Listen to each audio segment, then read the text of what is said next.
سلام رفقا، به کانال حواشی پلاس خوش اومدین. امروز اومدیم صحبت‌های حسن آقامیری در مورد تتلو و مسئولین رو بشنویم. پس با لایک، کامنت و سابسکرایب ازمون حمایت کنید تا 1000 تایی بشیم. شعار ما: من به درد تو میخورم و تو به درد من. و این معامله با سابسکرایب کردن اتفاق میفته. ایران نبوده. چیکارش کردین که از ایران رفته؟ چی میخواسته از شما؟ آقای امیر تتلو مگه ایران نبود؟ مگه برای شهدا نمیخوند؟ مگه برای انرژی هسته‌ای نخوند؟ مگه برای نماز فالووراشو بیدار نمیکرد؟ مگه نگفت اگه کنسرت بذارم به طرفدارا میگم حتی با حجاب بیان؟ مگه این حرفا رو نزد؟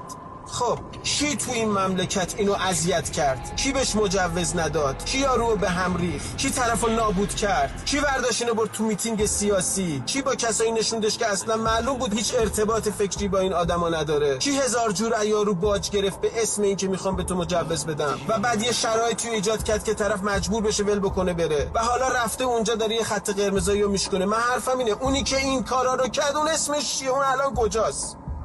اون آدما کوشن، اونایی که دورشو گرفته بودن و این غلطا رو میکردن. اونی که اینو رو ناو جماران میشه بگید کی بود؟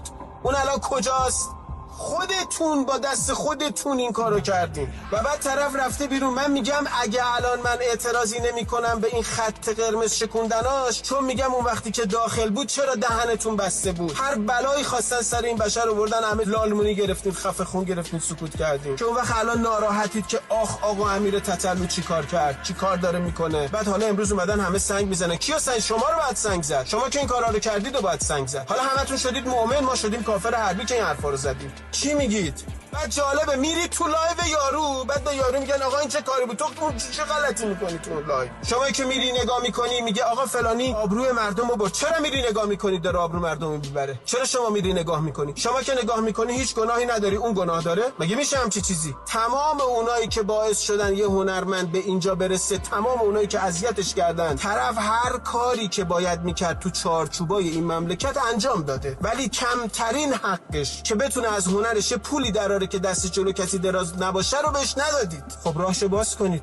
اونی که جوونامونو داره ناامید میکنه قانونای دست و پاگیر مسخره شماست که فقط واسه ماست، واسه مردمه، واسه خودتون که قانونی نیستش که. الان ما میخوایم کار بکنیم. برای مجوز گرفتن چند وقت باید بدوی؟ تازه اگه بگیری چند وقت باید بدوی که بتونی یه مجوز بگیری، یه فعالیت بتونی بکنی، چه هنری، چه اقتصادی، فرهنگی، چه هر چیز دیگه؟ چقدر باید به این اون بری رو بزنی؟ مگه ندیدید؟ مگه نرفتید اداره؟ بیاد با من بریم بهتون نشون بدم. میری تو اداره یه خودکار دادن دست یه کسی که هیچ علمی نسبت به این داستان نه، هزار جور میدووند، اذیتت میکنه.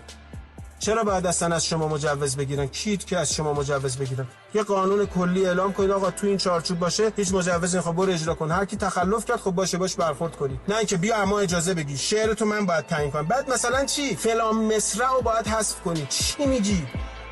برید اینایی که کتاب چاپ میکنن میره تو ممیزی، برید ببینید بدبختا رو، ببینید یه بلایی سر کتابت میارن که کتابت شبیه همه چی از غیر خودت. حافظ اگه الان زنده بود و میخواست دیوانشو چاپ بکنه، این وزارت ارشاد و این قوانین ما بهش اجازه نمیداد. حالا نشستید حافظ از افتخارات اسلام حافظ گیر شما نیافتادی. چرا افتاده بود که یه دونه شعراشو نمیتونست بده بیرون.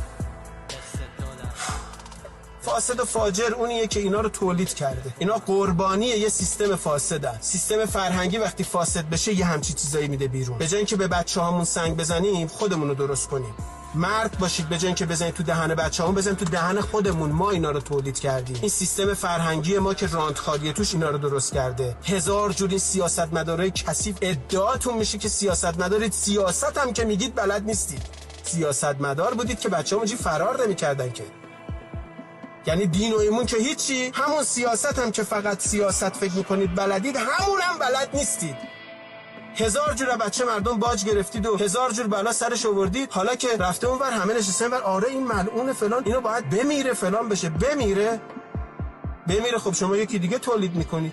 سیستمتون روزی 10 تا از اینا داره تولید میکنه. شما هنرمند سرخورده تولید میکنید، آدم سرخورده تولید میکنید. رئیس صدا سیماست، به هیچ کی پاسخگو نیست. مثلا میگم عادل فردوسی پور مشکلش چیه که انداختیدش بیرون؟ نه توضیح میدید، نه اجازه میدید یارو از خودش دفاع کنه، هیچ چی. عادلو میزنید وای میسته اینجا مهجور، هیچ کاری نمیکنه، وای میسته اینجا. خب نه، یه نفرم ول میکنه میره یه شبکه خارجی آقا میره اونجا بیس کار میکنه، اونم زندگی داره، خرج داره، مملکتشو هم دوست داره، ولی مگه گذاشتین تو مملکتش کار کنه؟ این مملکت ارث پدرتون که نیست، این مملکت واسه همه ایرانیاست، واسه همه اونایی که اینجا به دنیا اومدن. من دارم میگم آقایون شما نزن یه بتو بشکن، ها میخوای بتو بشکنی، بتگر رو بشکن. این بچه‌هایی که توی اینترنت میبینید دارن تخلف میکنن، خط قرمز میشکنن، اشتباه میکنن، حرف فلان میزنن، اینا قربانی این سیستم فرهنگی ان که شما مدیرشید. شما سر قربانی رو میری میبری، اینا رو شما درست کردید، باید برگردید به روشاتون، تجدید نظر کنید، برگردید جبران کنید. دست اینا رو، اینا بچه‌هامونن، رفیقامونن، داداشامونن، همه رو فراری دادین، حالا رفتن یه جای دیگه یه خط قرمزی که میشکنن همتون میشید دایه مهربان‌تر از مادر. آها گناه صورت گرفت. گناه اون کسی کرد که جوونا رو ناامید میکنه، گناه اون کسی کرد که هنرمند و غیر قانونی میکنه، اونی که میاد جلو کنسرتشو میگیره، جلو فروش آلبومشو میگیره، هزار جور بلا سرش میاره. فسادو کی درست میکنه؟ اونی که یه جوون رو ناامید میکنه. این همه نهادهای فرهنگی تو کشور بودجه های میلیاردی دارید میگیرید، تو هیچ شکستی شماها نباید پاسخگو باشید. شما جوابگو نیستی؟ مگه میشه همچین چیزی؟ شما فقط پول میگیرید، به کی جواب میدید؟ سازمان تبلیغات، دفتر تبلیغات، وزارت ارشاد، صدا و سیما، این همه مؤسسات فرهنگی که دارید میلیارد سالانه بودجه از این مملکت میگیرید، تو شکستی که الان اتفاق افتاده شما مسئول نیستید؟ مگه میشه مسئول نباشید؟ مگه میشه پاسخگو نباشید؟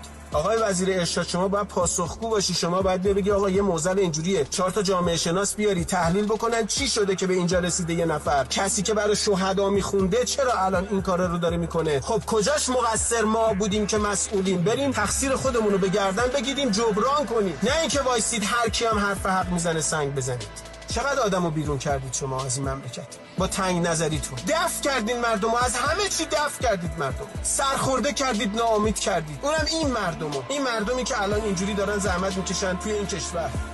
هی نشستیم فقط سعی میزنیم همه رو، هی همه گناهکارن، همه عوضی، همه بدن. شما خوبید با میلیارد بودجه دولتی که میگیرید و هیچ کاری نمیکنید و به هیچ کس پاسخگو نیستید. بعد حالا همه شدید مؤمن بالله، اینا شدن کافر حربی.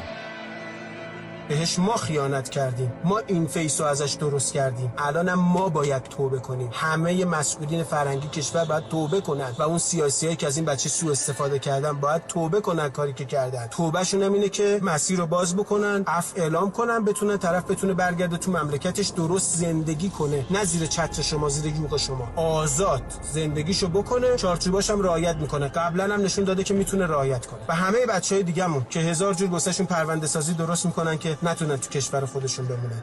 ما جلوه‌ای نشون دادیم که بچه‌مون اگه خواستن توبه کنن برگردن، اجازه میدیم برگردن؟ ما میذاریم بچه‌هامون برگردن؟ میتونن بچه‌های ما برگردن؟ اگه برگردن قبولشون میکنیم یا میکنیمشون تو اولفتونی؟ اصلا اجازه میدیم بیان؟ چرا ما دلسوزی نمیبینیم تو مملکت؟ بابا جوانای مملکت دارن نابود میشن. خب آقا 4 تا دلسوز تو این کشور نیست؟ ترکیه که این بغل یه استانتون حساب میشه که. خب پاشید برید با طرف صحبت کنید. آقا چیه؟ ما اشتباه کردیم، ما به تو بدی کردیم، اشتباه کردیم، الانم حاضریم جبران بکنیم. پسر مایی، بچه مایی، بچه این مملکتی. چرا کسی این کارو نمیکنه؟ بچه مملکتن، اینا دارن نابود میشن، عین خیالتون نیست. وایسادین سنگ میزنید یارو. همین الان اگه 4 تا آدم عاقل دلسوز، 4 تا مسئولی که دلشون بسوزه، فرض کنن آقا این آقای امیر تتلو به سر خودشونه، بچه‌شونه، برن صحبت کنن که آقا هر چی تا الان بوده تمام، هیچی، برگرد بیا تو این چارچوب منطقی وایسا کارتو بکن، ما هم حقتو بهت میدیم. مگه هنرمند مثلا یک آهنگساز، یک خواننده چی میخواد غیر اینکه یک کنسرت داشته باشه بتونه بره شعرشو بخونه؟ همین الان امیر تتلو حاضر نیست برگرده. کی نمیذاره برگرده؟ کی نمیره براش دلسوزی کنه؟ کی پدری نمیکنه؟ کی باید پدر باشه و نیست؟ کی میخوایم ببخشیم یکیو؟ تا کی میخوایم بگیم نمیبخشیم؟ خب نمیبخشید، نتیجهش اینه. نمیبخشیم همدیگه رو، نتیجهش این اتفاقه. شما چی هستید که توبه طرفو قبول نمیکنید؟ آغوشتون باز نیست واسه بچه‌هامون. برای چی بچه‌های ما باید بیرون این مملکت باشن، اذیت بشن، زجر بکشن، گرفتار بشن، به فساد بیفتن، گیر این مافیا و اون مافیا بیفتن؟ مملکت خودمونه، توش وایسادیم. قانون غلطیه باید درست شه، رفتار غلطیه باید درست شه، بچه‌ها بتونن تو کشور خودشون زندگی بکنن. نباید به هر عنوان کوچیکی سری بزنیم، آزارشون بدیم، آسیشون کنیم، عصبیشون کنیم که بعد تا یه جمله منفی از دهنش در اومد بگیم ها ببین چه آدم بی تربیتیه. پدر مادری که به بچه خودش رحم نمیکنه، اگه بچه بزرگ شد یه خطایی کرد، بچه رو بعد محاکمه کنه یا پدر مادرشو؟